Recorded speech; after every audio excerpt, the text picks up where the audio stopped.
Gente, em vídeos passados a gente já viu que, por exemplo, a dissolução do CO2 na água é acompanhada da ionização. O que a gente já estudou também? Que essa ionização é um processo reversível, não atinge 100%, tá certo? Então, nessa situação que eu estou mostrando aqui para vocês, aqui tem o ácido carbônico, né? Em meio aquoso, vai ter essa reação. E a gente quer saber aqui qual é o grau da ionização desse ácido. Então, nessa aula, a gente vai entender como saber o grau de ionização e o grau de dissociação de eletrólitos, ok? Para saber o grau de ionização do ácido, a gente vai usar essa fórmula aqui, onde o alfa, né, tem aqui, que no caso vai ser o grau de ionização do ácido, que é representado pelo alfa, nada mais é do que o número de moléculas ionizadas dividida pelo número total de moléculas dissolvidas. Aqui tem a equação, mas a gente é só usar aqui essa fórmula que a gente consegue medir aí o grau de ionização. Vamos usar o exemplo do ácido clorídrico. Tá aqui. Agora, tomando como exemplo o ácido clorídrico, a gente sabe, ácido clorídrico mais água vai produzir o hidrônio e o vinho cloreto. No início, 200 moléculas, certo? Veja, tinha 200 moléculas. Por exemplo, mas 16 moléculas não foram ionizadas, certo? Não foram ionizadas. Então, o que a gente tem aqui? Moléculas ionizadas foram 184, tá certo? Então, a gente vai dividir 184 pelo o número de moléculas dissolvidas. Quantas moléculas foram dissolvidas na água? 200. Então, a gente vai dividir aqui. Alfa vai ser igual a 184 dividido por 200. Então, alfa vai ser 0,92. A gente transforma isso aqui em porcentagem, 92%. Ok?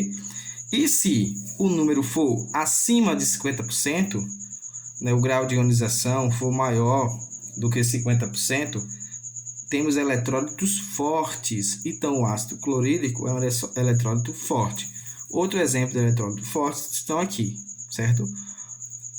Todos aqui são eletrólitos fortes. E a dissociação das bases.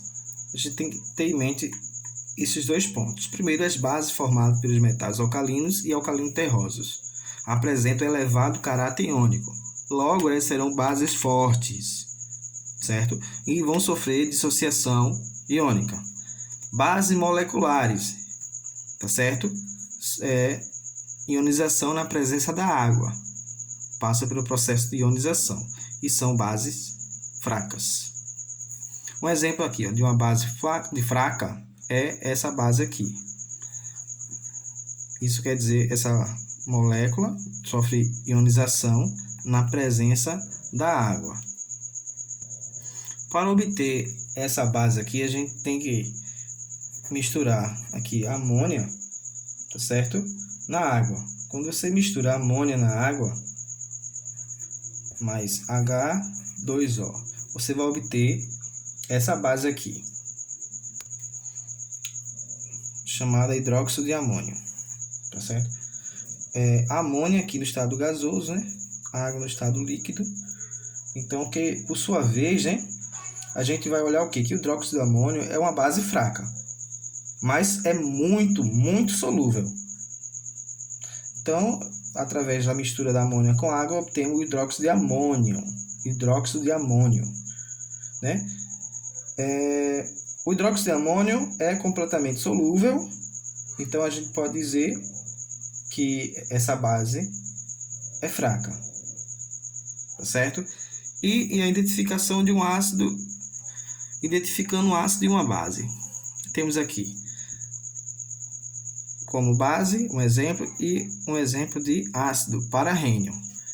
E como é que a gente pode identificar? Através de indicadores.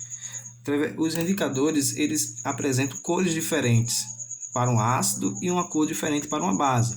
Então, quando você usa o indicador, você consegue descobrir se há até um certo ponto um nível de acidez ou de basicidade de um elemento. Então, temos aqui o papel tornassol, que é usado em laboratório. Temos também a fenolftaleína, que é usado em laboratório, o alaranjado de metila, que é usado em laboratório. Mas também é comum usarmos outros indicadores. Então, na sala de aula, normalmente os professores usam o extrato de repolho roxo, porque isso aqui é muito fácil produzir, né? Em casa, você pode produzir em casa o extrato de repolho roxo, que é um indicador de pH. Então, você consegue identificar uma substância usando um indicador, tá certo? De pH. Um indicador, eles podem existir vários tipos de indicadores diferentes, né? Esses aqui são os principais e mais usados. Então, o conteúdo é esse. Encerramos aqui. No próximo vídeo, eu irei responder alguns exercícios com vocês. Então, vocês precisam assistir os vídeos anteriores e esse. E a gente vai praticar resolvendo questões. E finalizando com a experiência, tá certo? Uma parte prática aí do conteúdo. Então, até a próxima, se Deus quiser.